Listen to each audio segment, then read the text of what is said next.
Assalamualaikum warahmatullahi wabarakatuh. Alkisah, ada seorang konglomerat yang sangat kaya raya menulis surat wasiatnya, yaitu barang siapa yang mau menemaniku selama 40 hari di dalam kubur setelah aku mati, akan aku beri warisan separuh dari harta peninggalanku. Lalu ditanyakanlah hal itu kepada anak-anaknya, apakah mereka sanggup menjaganya di alam kubur nanti?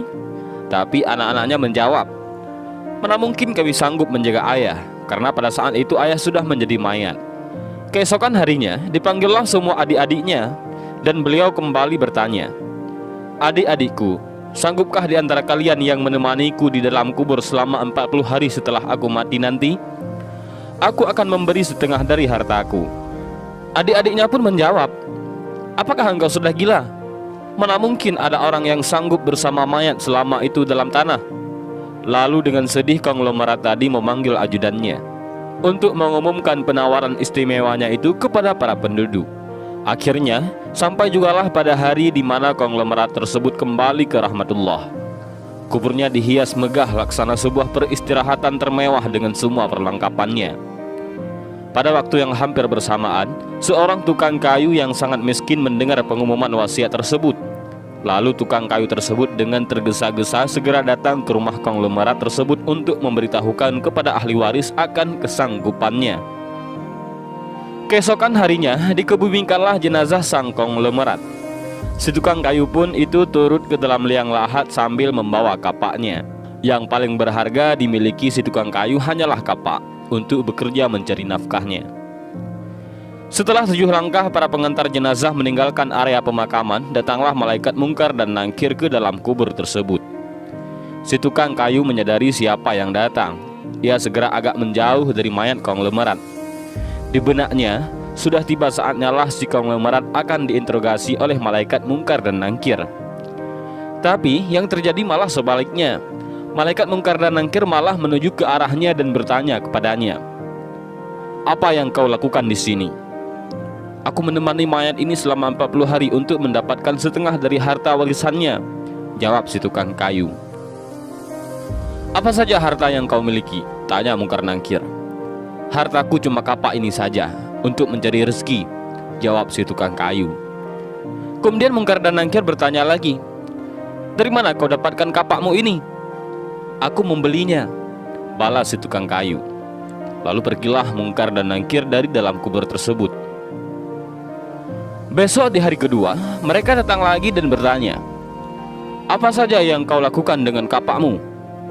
"Aku menebang pohon untuk dijadikan kayu bakar, lalu aku jual ke pasar," jawab tukang kayu. Di hari ketiga ditanya lagi, "Pohon siapa yang kau tebang dengan kapakmu ini?"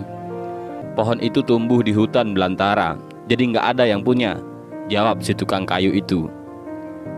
"Apa kau yakin?" lanjut malaikat. Kemudian para malaikat pun hilang. Datang lagi di hari keempat, mereka bertanya lagi, "Adakah kau potong pohon-pohon tersebut dengan kapak ini sesuai ukurannya dan beratnya yang sama untuk dijual?" "Aku potong dikira-kira saja, mana mungkin ukurannya bisa sama rata," tegas tukang kayu. Begitu terus yang dilakukan malaikat mungkar dan nangkir.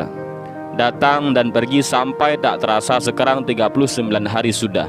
Dan yang ditanyakan masih berkisar dengan kapak tersebut. Di hari terakhir yang ke-40, datanglah mungkar dan nangkir sekali lagi bertemu dengan tukang kayu tersebut.